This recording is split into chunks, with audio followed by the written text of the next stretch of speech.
بسم اللہ الرحمن الرحیم الحمد للہ رب العالمین والصلاة والسلام علی سیدنا و نبینا و شفیعنا و طبیب قلوبنا و مولانا مقتدانا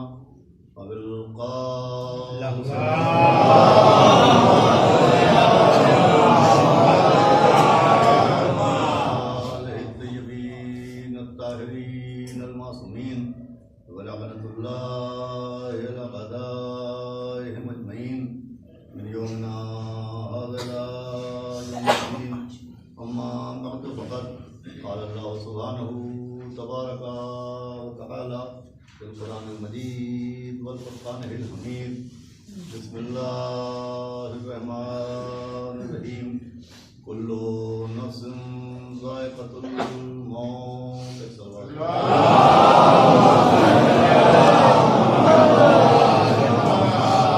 اللہ کی گرامی مجلس سے مرد مومن ایک محب اہل بیت ایک نہایت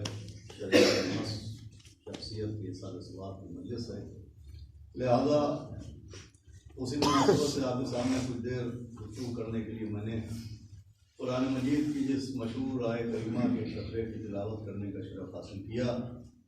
اس فقرے کے ذریعے خداوند عالم نے تمام اذہان انسانی کو حقیقت حیات انسانی کی جانب متوجہ کیا اور اعلان ہوا کہ کل نفس ذائقۃ الموت، کہ ہر نفس کو موت کا ذائقہ اور ہر نفس کو موت کا مزہ چکھنا۔ دیکھیے عزیزوں، دنیا میں بہت سے عنوانات ہوتے ہیں، بہت سے موضوعات ہوتے ہیں، اور ان عنوانات پر اور موضوعات کے اوپر اکثر و بیشتر گفتگو ہوتی ہے، اور گفتگو کے دوران اکثر ایسا بھی ہوتا ہے کہ جب آپ مذہب کے عنوان سے، دین کے عنوان سے، عقائد و مسلمات کے عنوان سے گفتگو کرتے ہیں تو بہت سے افراد ان عقائد و مسلمات کی تردید بھی کرتے ہیں۔ مثال کے طور کے اوپر آپ نے توحید پر گفتگو کی اور سامنے والے نے کہا کہ ہم توحید کو نہیں مانتے۔ آپ نے نبوت پر گفتگو کی، انہوں نے کہا ہم نبوت کو نہیں مانتے۔ آپ نے امامت پر گفتگو کی، انہوں نے کہا ہم امامت کو نہیں مانتے، ہم قیامت کو نہیں مانتے، ہم جنت کو نہیں مانتے، ہم جہنم کو نہیں مانتے، ہم قبر کے سوال و جواب کو نہیں مانتے، ہم منکر نکیر کو نہیں مانتے، ہم مبشر بشیر کو نہیں مانتے، ہم شفاعت کو نہیں مانتے، ہم قیامت کو نہیں مانتے۔ اکثر آپ کی زندگی میں ہو سکتا ہے ایسے موڑ آئے ہوں کہ ایسے افراد آپ سے ٹکرائے ہوں کہ جنہوں نے عقائد و مسلمات دین سے انکار کیا ہو، لیکن اگر آپ اپنے حافظے پر زور ڈالیے تو آپ کو زندگی میں ایسے لوگ ملے ہوں گے جو یہ کہتے ہیں ہم اللہ کو نہیں مانتے، ہم نبی کو نہیں مانتے، ہم مولا علی کو نہیں مانتے، ہم جہنم و جنت کو نہیں مانتے، ہم شفاعت و قیامت کو نہیں مانتے۔ لیکن اگر آپ اپنے حافظے، اپنی میموری پر زور دیجئے تو آج تک آپ کو کوئی صاحب ایسے نہ ملے ہوں گے جو یہ کہیں کہ ہم موت کو نہیں مانتے۔ موت ایک ایسا موضوع ہے، موت ایک ایسا عنوان ہے کہ کوئی خدا کو مانے یا نہ مانے، نبی کو مانے یا نہ مانے، قیامت کو مانے یا نہ مانے، جہنم و جنت کو مانے یا نہ مانے، گناہ و ثواب کو مانے یا نہ مانے، موت کا اقرار سب کرتے ہیں۔ اور ایسا بھی نہیں ہے کہ کوئی صاحب یہ کہیں کہ صاحب ہم تو موت پہ یقین ہی نہیں رکھتے تھے، اور ہم کو تو یقین ہی نہیں تھا کہ کوئی مرتا بھی ہے، اور ہمیں تو یقین ہی نہیں تھا کہ کسی کو موت بھی آتی ہے۔ جب سے فلاں مولانا صاحب کی ہم نے مجلس سنی اور انہوں نے ایسی ایسی دلیلیں پیش کر دیں اور انہوں نے ایسے ایسے ثبوت پیش کر دیے اور ایسی ایسی آیتیں بیان کر دیں کہ جب سے ہم نے ان مولانا صاحب کی وہ مجلس سنی ہے تب سے ہم کو یقین آیا ہے کہ موت بھی آئے گی، ورنہ اس سے پہلے تو ہمیں موت پر یقین ہی نہیں تھا۔ یا جب سے ہم نے فلاں کتاب پڑھ لی تو اس کتاب میں ایسی ایسی دلیلیں اور ایسے ایسے ثبوت تھے کہ وہ کتاب و دلیل پڑھ کے ہم کو یقین آیا کہ موت بھی ہے۔ دیکھیے موت وہ حقیقت ہے کہ جس کے لیے نہ تقریر کی ضرورت ہے، نہ تحریر کی ضرورت ہے، نہ ثبوت کی ضرورت ہے، نہ دلیل کی ضرورت ہے، نہ روایت کی ضرورت ہے، نہ آیت کی ضرورت ہے۔ یقین موت کے لیے جنازہ بہت ہوتا ہے، یقین موت کے لیے میت بہت ہوتی ہے کہ ہماری نگاہوں کے سامنے ایک جسم بے جان پڑا ہے اور کیفیت یہ ہے کہ آنکھیں ہیں مگر بصارت نہیں، کان ہیں مگر سماعت نہیں، زبان ہے مگر گویائی نہیں، دل ہے مگر دھڑکن نہیں، دماغ ہے مگر فکر نہیں، لہو ہے مگر روانی نہیں، ہاتھ ہیں مگر حرکت نہیں، پاؤں ہیں مگر قوت نہیں۔ ایک جسم بے جان ہمارے سامنے پڑا ہے، وہ کیفیت یہ ہے کہ ہے مگر نہیں۔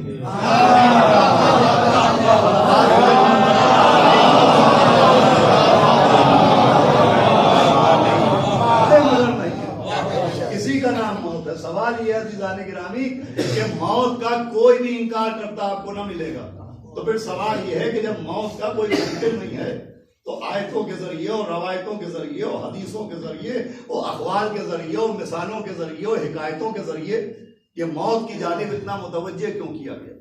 یہ بار بار انسان کا ذہن موت کی جانب کیوں متوجہ کیا جا رہا ہے؟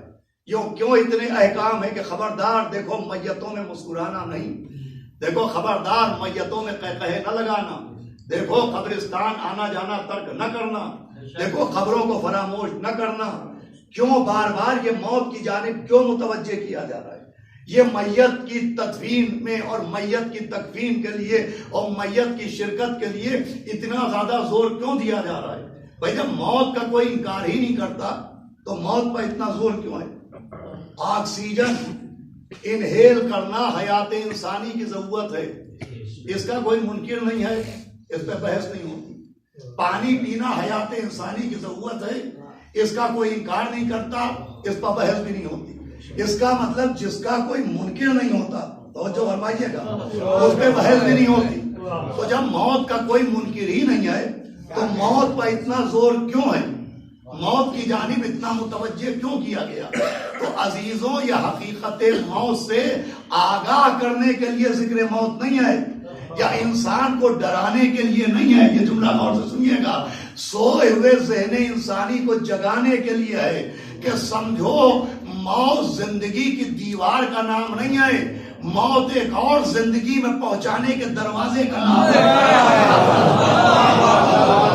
موت دیوار کا نام نہیں ہے، موت ایک اور زندگی میں پہنچانے کے دروازے کا نام ہے۔ ارے موت زندگی کے ختم ہونے کا نام نہیں ہے، موت ایک اور زندگی کے شروع ہونے کا نام ہے۔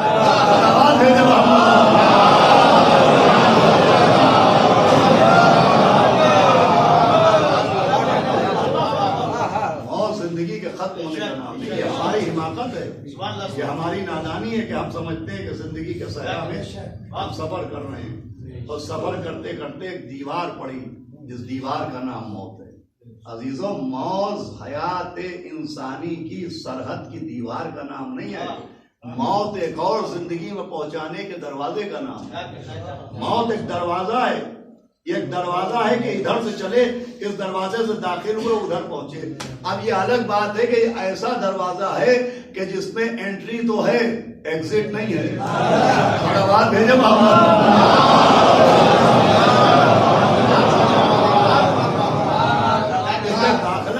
خارجہ نہیں ہے۔ دو زندگیاں، ایک زندگی موت سے پہلے کی زندگی، ایک زندگی موت کے بعد کی زندگی۔ یہ جو موت سے پہلے کی زندگی دی گئی یہ اس لیے دی گئی کہ اس زندگی میں ہم طے کریں کہ وہ زندگی ہم کہاں گزارنا چاہتے ہیں۔ اس زندگی میں ہم طے کریں کہ وہ زندگی ہمیں کہاں گزارنا ہے، ہمیں جہنم میں زندگی گزارنا ہے یا ہم کو جنت میں زندگی گزارنا ہے۔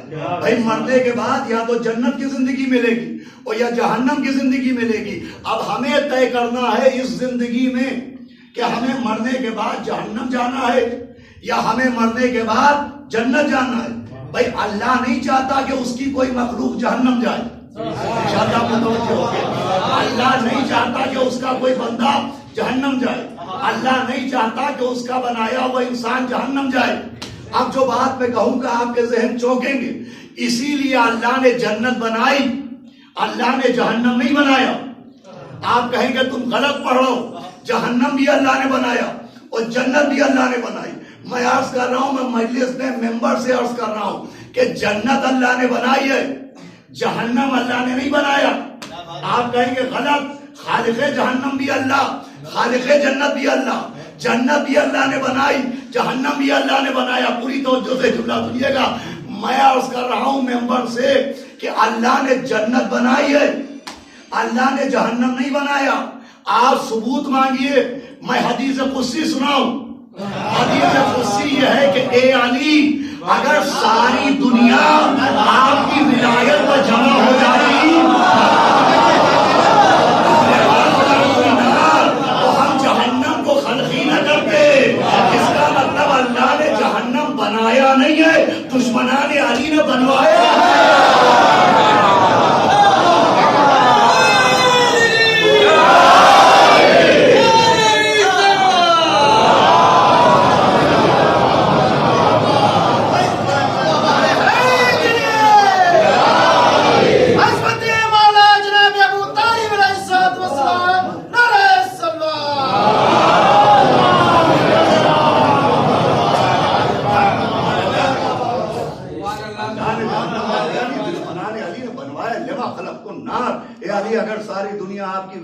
جمع ہو جاتی، اگر ساری دنیا آپ کی محب ہو جاتی، اگر ساری دنیا آپ کی عاشق ہو جاتی، لما خلقت النار، تو ہم جہنم کو خلق ہی نہ کرتے. تو عزیزان گرامی، اللہ چاہتا ہے سب جنت جائیں. اب اس زندگی کے بعد دو زندگیاں ہیں، ایک جنت کی زندگی، ایک جہنم کی زندگی. اب یہ زندگی کیسے گزرے کہ اس زندگی میں زندگی جنت میں گزرے. تو اب اس زندگی کو گزارنے کے لیے ایک اصول بنایا گیا، اس زندگی کو گزارنے کے لیے ایک قانون پہنچایا گیا. اسی قانون کا نام ہے ان الدین عند اللہ الاسلام. صلوات بھیجے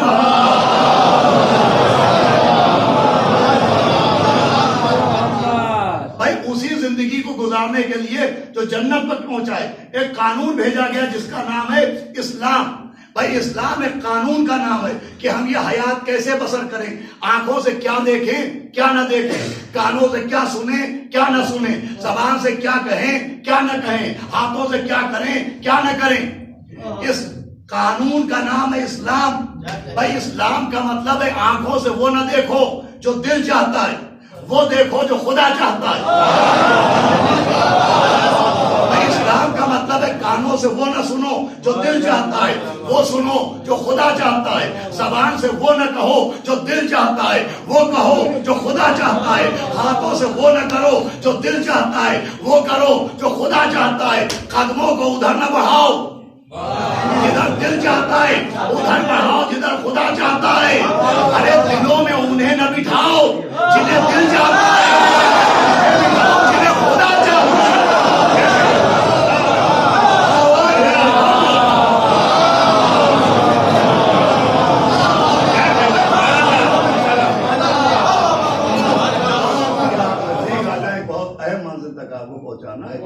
کہ اسلام ایک قانون ہے کہ اللہ کی مرضی پر چلو، اللہ کی مشیت پر چلو. آنکھوں سے وہ دیکھو جو اللہ چاہتا ہے، زبان سے وہ کہو جو اللہ چاہتا ہے. اور اگر اللہ یہ چاہتا ہے تو کیا غلط چاہتا ہے؟ آج تک آپ کو کوئی صاحب ایسے نہ ملیں گے جو کہیں کہ صاحب جب ہم پیدا ہوئے تھے تو ہمارے دیدے تھے مگر آنکھیں نہیں تھیں. ہم نے 20 سال کی محنت کے بعد یہ اپنے چہرے کے اوپر آنکھوں کے چمن اگائے. ہم پیدا ہوئے تو ہمارے کان ہی نہیں تھے. ہمارے ایک عزیز امریکہ میں رہتے ہیں، ہم نے $20,000 میں ان سے کان امپورٹ کروائے.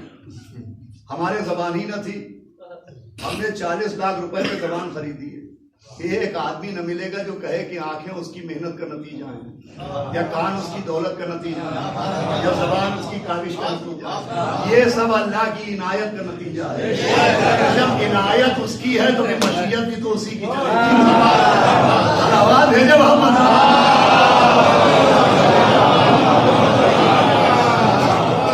اسلام کو سمجھے دنیا کے اسلام کیا ہے؟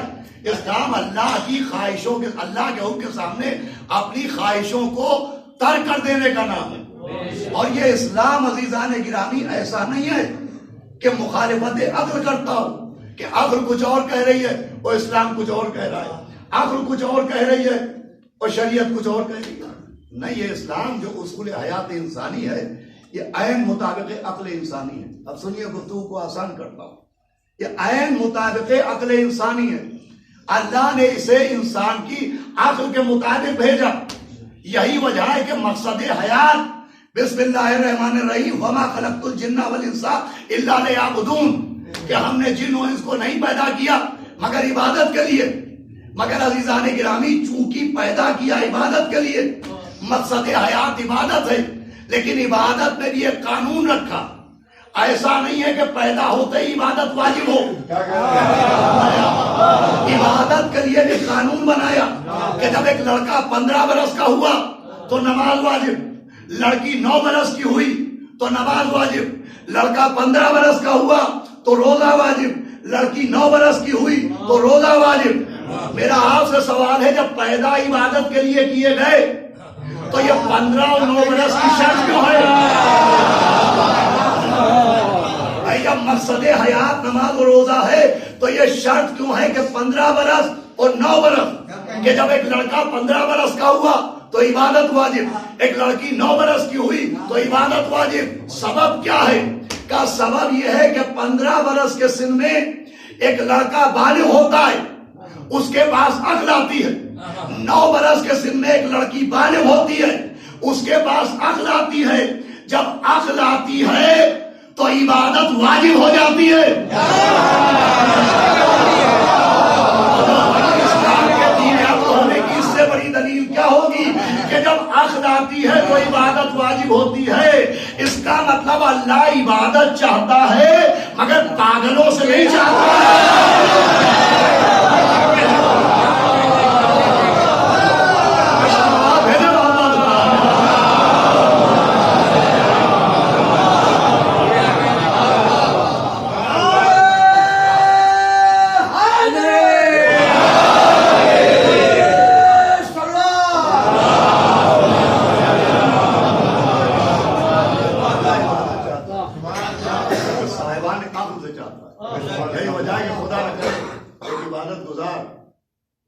مینٹلی ریٹائرڈ ہو جائے، اب تو آواز ہو جائے کوئی، تو اپنا نماز واجب رہتی نہ روزہ واجب رہتا. اس کا مطلب عبادت کا انحصار بھی عقل کے اوپر ہے. عزیزان گرامی، اسلام کے دین عقل ہونے کا پہلا ثبوت تو یہی ہے. اب دوسرا ثبوت بھی سنتے چلیے. دوسرا ثبوت یہ ہے کہ پیغمبر اسلام سرکار خاتم مرتبہ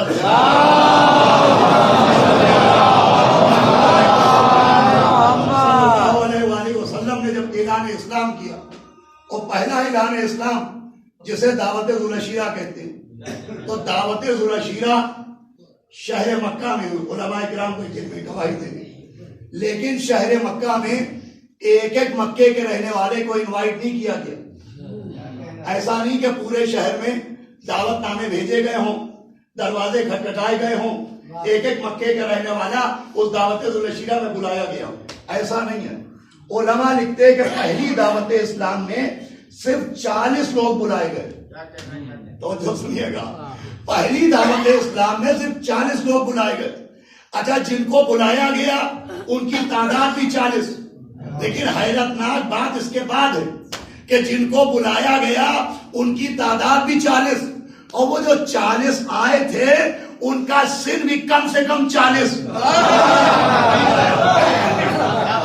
علماء نے لکھا ہے وہ جتنے لوگ بلائے گئے ان میں منیمم ایج تھی 40 ایئر. اس میں سے کوئی بھی آدمی 40 برس سے کم کا نہیں تھا، سب 40 پلس کا تھے. کوئی 45، کوئی 50، کوئی 60، کوئی 70، کوئی 80. ایک آدمی بھی 40 برس سے کم کا دعوت ذوالعشیرہ میں نہیں بلایا گیا. اب یہ عجیب بات، جو لوگ بلائے گئے ان کی تعداد بھی 40، اور وہ جو 40 آئے تو ان کی عمر بھی 40. یہ 40 کا معاملہ کیا ہے؟ تو عزیزو، علماء و فلاسفر بتاتے ہیں کہ 40 برس کا سن عقل انسانی کے مکمل ہونے کا سن ہے.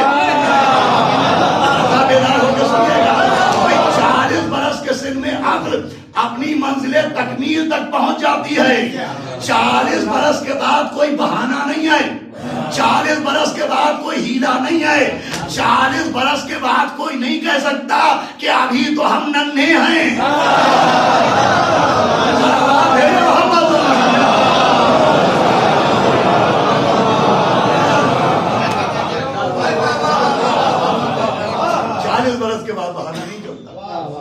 بچے ہیں، ابھی ہم ننھے ہیں، ابھی ہم بھولے ہیں، ابھی تو ہم 40 کے بھی نہیں ہوئے، ابھی ہم کیسے سمجھے نا.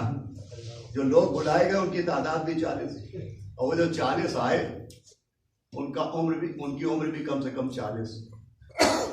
اب چاہے جیسے سنیے. اب یہ الگ بات ان 40 سال کے لوگوں کے بیچ میں ایک 10 برس کے مولا علی بھی بیٹھے.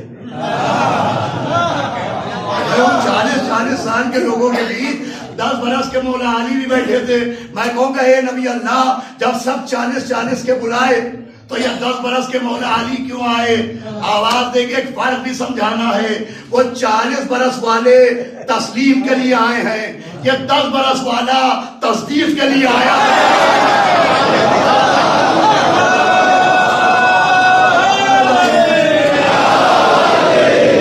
وہ 40 برس والے تسلیم دین کے لیے آئے ہیں, یہ 10 برس والا تصدیق دین کے لیے آیا ہے.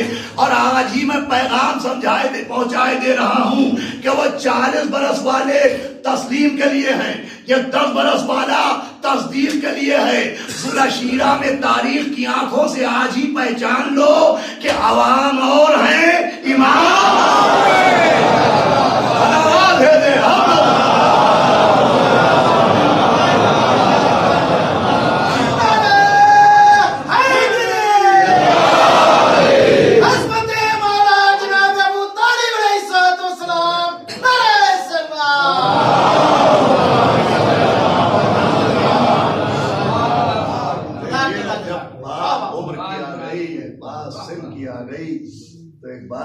کہتا رہتا ہوں, مجالس میں خاص کر کے کہتا ہوں کہ وہ افراد جو 60 برس سے زیادہ کے ہیں, 65 کے ہیں, 70 کے ہیں, اگر وہ زور سے صلوات نہ پڑھیں, داد نہ دیں, سبحان اللہ نہ کہیں, نعرہ نہ لگائیں, تو مجھے ان سے کوئی شکوہ نہیں ہوتا. اس لیے کہ جو 60 برس کے اوپر کے ہیں وہ اپنے حصے کی داد اپنے زمانے کے مولویوں کو دے چکے ہیں. ہمیں پریشانی 25 برس کے انکل سے ہوتی ہے. سلامات بھیجو.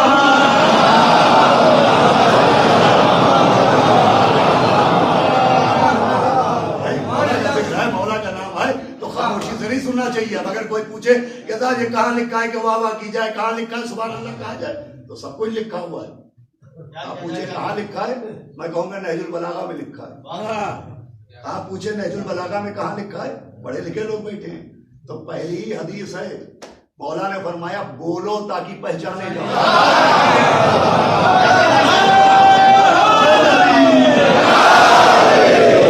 بولو تاکہ پہچانے جاؤ. جب خطیب بولتا ہے تو اس کے علم کا اندازہ ہوتا ہے, جب مجمع بولتا ہے تو اس کی عقل کا اندازہ ہے. خطیب کا بولنا بتاتا ہے سینے میں علم کتنا ہے, مجمع کا بولنا بتاتا ہے علی کا عشق کتنا ہے.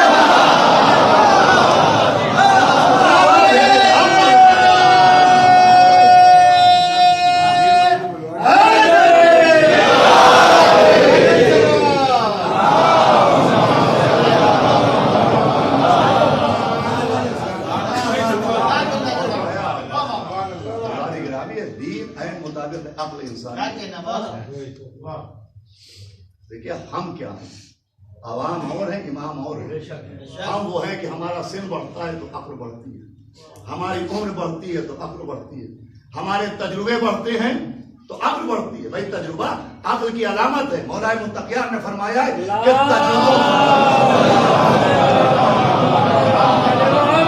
مولا علی سے کسی نے پوچھا کہ عقل کسے کہتے ہیں, مولا علی نے فرمایا کہ تجربوں کو یاد رکھنے کا نام عقل ہے. ایکسپیرینس کو یاد رکھنے کا نام عقل ہے. آدمی تجربات کو یاد رکھے, یہ عقل مند ہونے کی پہچان ہے.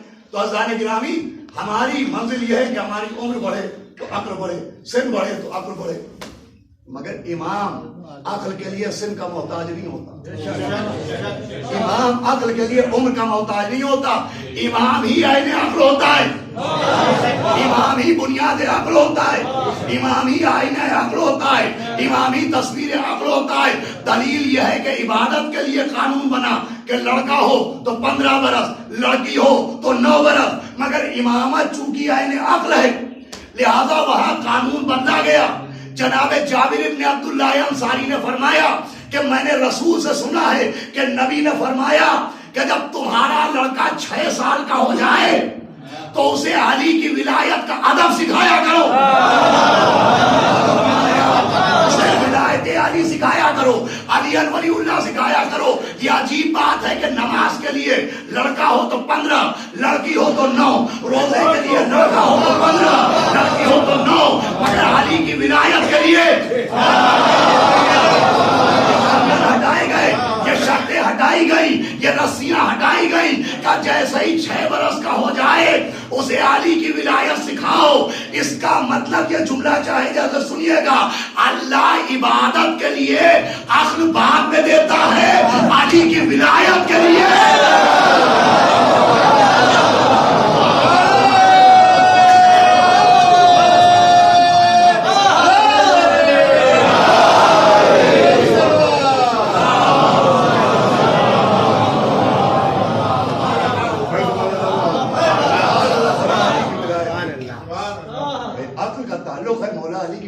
بہت خاص.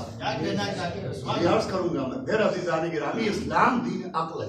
اور بھی اسلام میں ہمارا آپ کا مذہب, ہم آپ کیا ہیں, شیعہ, حسنا, اشعری. علماء بیٹھے, پڑھے لکھے لوگ بیٹھے. ہمارے یہاں 4 کتابیں کتب اربع کہلاتی. کتب اربع کا مطلب یہ 4 کتابیں جس میں من لا یحض الفقیہ ہے, استفسار ہے, اصول کافی ہے, التہذیب ہے. یہ 4 کتابیں کتب اربع ہیں. اصول کافی, من لا یحض الفقیہ, استفسار اور تہذیب. یہ 4 کتابیں نہیں ہیں, یہ 4 پلر ہیں جس پر شیعت کی عمارت ٹکی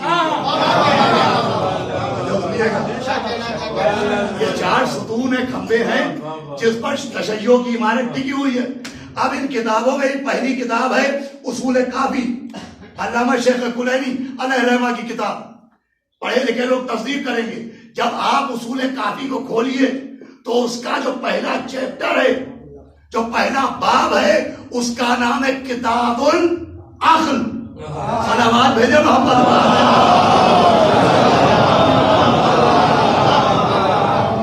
ہمارے بچے نوجوان غور سے سنیں, اچھی نصیحت ہے. ہماری کتاب کا آغاز بھی عقیدت سے نہیں ہو رہا ہے, عقل سے ہو رہا ہے. دوسروں ہم میں فرق یہ ہے کہ وہ عقیدت کے کاندھوں پر چلتے, ہم عقل کے پیروں سے چلتے. صلوات بھیجے محمد.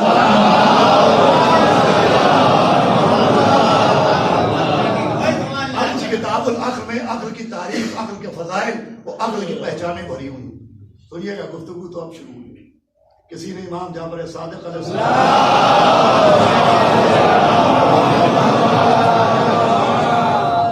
سے گفتگو کی اور عقل کے متعلق, تو امام نے فرمایا کہ سنو, جب جناب آدم زمین پہ آئے تو اللہ نے جبریل کے ذریعے ان کو 3 تحفے بھیجے, جس میں ایک دین اور ایک حیا اور ایک عقل. اور جبریل نے کہا کہ ان میں سے کوئی ایک چیز آپ اپنے لیے منتخب کریں. امام نے فرمایا کہ جناب آدم نے نہ دین کو منتخب کیا نہ حیا کو, انہوں نے عقل کو اپنے لیے چن لیا کہ میں عقل کا تحفہ لوں گا. تو جبریل نے دین و ہوا سے کہا, حیا سے کہا کہ اب تم واپس چلے جاؤ. امام نے فرمایا دین و حیا ہاتھ جوڑ کے کھڑے ہو گئے, کہا ہم واپس نہیں جائیں گے. دین نے کہا میں بھی وہی رہوں گا جہاں عقل رہے گی. حیا نے کہا میں بھی وہی رہوں گی جہاں عقل رہے گی. اس کا مطلب دین بھی اسی کے پاس ہوتا ہے جو عقل مند ہوتا ہے, اور حیا بھی اسی کے پاس ہوتی ہے. اب سنیے سب سے خاص حدیث, اور جس کے لیے میں نے اتنی دیر تک آپ کے ذہنوں کو جوڑا. ایک شخص نے پھر یہی امام جعفر صادق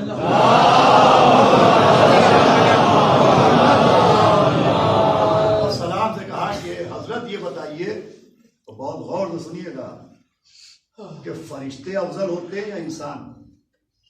فرشتوں کا مرتبہ ملائکہ کا مرتبہ زیادہ ہے یا انسانوں کا مرتبہ؟ تو امام نے فرمایا سنو, اللہ نے فرشتوں کو عقل دی, انہیں خواہشیں نہیں دی, جسے انگلش میں ڈیزائرز کہتے ہیں. انہیں عقل دی. امام نے فرمایا فرشتوں کو اللہ نے عقل دی, انہیں خواہشیں نہیں دی. اور اللہ نے جانوروں کو خواہشیں دی. پوری توجہ سنیے نا, ان کو عقل دی. اس نے کہا حضرت میں جانوروں کے بارے میں نہیں پوچھ رہا ہوں, میں پوچھ رہا ہوں انسان افضل ہیں یا ملائکہ, فرشتے افضل ہیں. امام نے کہا غور سے سنو, اللہ نے فرشتوں کو عقل دی خواہشیں نہیں. جانوروں کو خواہشیں دی, انہیں عقل نہیں, مگر انسان وہ ہے جسے اللہ نے عقل بھی دی ہے. اور انسان کو اللہ نے خواہشیں بھی دی ہیں. جو نعمت فرشتوں کو ملی وہ بھی انسان کے پاس, جو قوت جانوروں کو ملی وہ بھی انسان کے پاس. اللہ نے فرشتوں کو عقل دی, خواہش نہیں. جانوروں کو خواہش دی, عقل نہیں. بھائی بار بار اس لیے عرض کر رہا ہوں, اسی حدیث پر نتیجہ نکالنا ہے اور اسی حدیث پر گفتگو کو ختم کرنا ہے. فرمایا مگر انسان کو اللہ نے عقل بھی دی ہے, انسان کو اللہ نے خواہشیں بھی دی ہیں. اب تو یہ پوچھتا ہے کہ انسان افضل ہے یا فرشتے؟ امام نے کہا یاد رکھنا کہ وہ انسان جو عقل کے کہنے پر چلے اور خواہشوں کی بات نہ مانے وہ فرشتوں سے بہتر ہو جاتا ہے. ارے بھائی جب آپ ہمارے جیسے گنجت بیان گناہگار ذاکر و خطیب کے جملوں میں چپ نہیں رہتے تو اپنے امام کی حدیث پر کیا چپ رہیں گے؟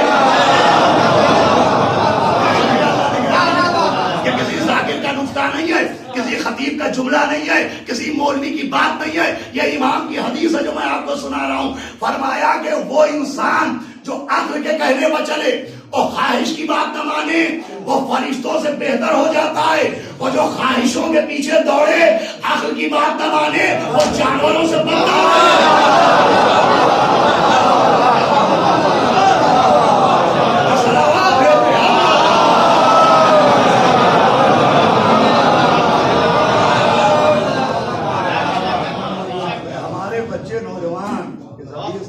کر چکے ہیں اپنے دماغ میں, تو میں بات کو آگے بڑھا.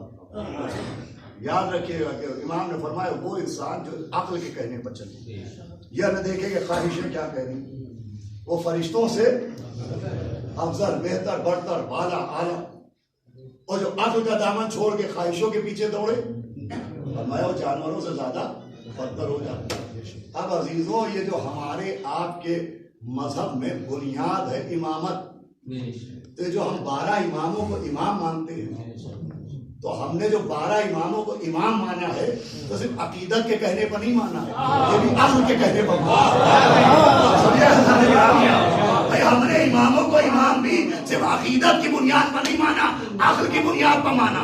اس لیے کہ ہم نے قرآن کی تفسیر پڑھی, ہم نے انبیاء کی تاریخ پڑھی, ہم نے دیکھا جناب آدم سے جناب شیش تک, شیش سے انوش تک, انوش سے قینان تک, قینان سے مہلائن تک, مہلائن سے یارن تک, یارس سے لمک تک, لمک سے جناب نوح تک, نوح سے ابراہیم تک, ابراہیم سے اسماعیل تک, اسماعیل سے اسحاق تک, اسحاق سے یعقوب تک, یعقوب سے ایوب تک, ایوب سے عمر تک, عمر سے موسیٰ تک, موسیٰ سے ہارون تک, ہارون سے یوشع تک, یوشع سے عیسیٰ تک, اور عیسیٰ سے جناب شمون تک. جتنے انبیاء گزرے قرآن کی تاریخ اور تفسیر نے کہا کہ جتنے نبی گزرے ان کا جانشین اللہ نے بنایا ہے, بنوایا نہیں. جتنے نبی گزرے ان کا جانشین اللہ نے بنایا ہے, بنوایا نہیں. چنا ہے, چنوایا نہیں. سلیکٹڈ ہے, الیکٹڈ نہیں.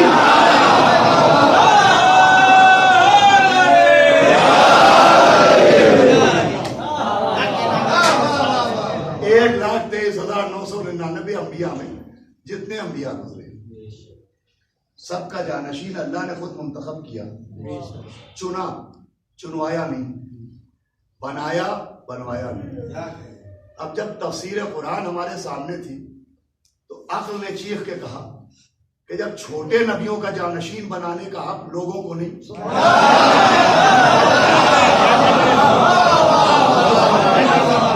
تو خاتم النبیین کا جانشین, رحمت للعالمین کا جانشین, و یاسین کا جانشین, عقل نے کہا کہ وہ بھی اللہ بنائے گا, بنوائے گا نہیں, چنے گا. کیا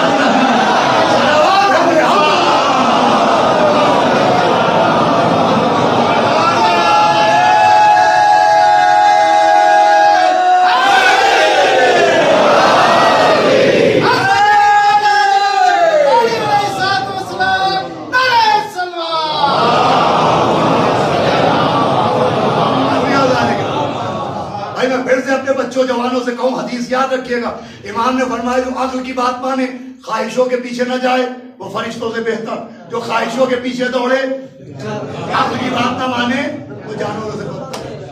اب آپ نے کہا رحمت للعالمین کا جانشین بھی اللہ بنائے گا، میرے ساتھ ہیں آپ، بنوائے گا نہیں، چنے گا، چنوائے گا۔ اب عقل کی آواز یہ سن کے ہم تاریخ کے سفر پر نکلے، ہم چلتے چلتے ایک صحرا میں پہنچے، ایک میدان میں پہنچے، ہم نے دیکھا آگے کے لوگ پیچھے بلائے جا رہے ہیں، پیچھے والے آگے لائے جا رہے ہیں، تجاوز کا ممبر بنایا جا رہا ہے، غدیر میں خطبہ سنایا جا رہا ہے، علی کو ہاتھوں پر اٹھایا جا رہا ہے، من کن تو مولا ہو علی مولا کا اعلان فرمایا جا رہا ہے۔ ہم رکے، ہم نے پوچھا یہ کیا ہو رہا ہے؟ کہ یہ غدیر ہے۔ ہم نے کہا یہ ہو کیا رہا ہے؟ کہ یہاں نبی اعلان ولایت پہنچا رہے ہیں۔ ہم نے کہا کیوں؟ کہ اللہ کا حکم آیا ہے، قرآن کی آیت نازل ہوئی ہے کہ بسم اللہ الرحمن الرحیم یا ایھا الرسول بلغ ما انزل الیک من ربک، اے میرے رسول پہنچا دیجئے وہ جو آپ پر نازل کیا جا چکا ہے آپ کے رب کی طرف سے۔ اللہ میرے ساتھ بولیے گا، آپ کے رب کی طرف سے، رب کی طرف سے۔ ارے غدیر کا میدان بتا رہا ہے یہاں جو اعلان ہوا رب کی طرف سے ہے، سب کی طرف سے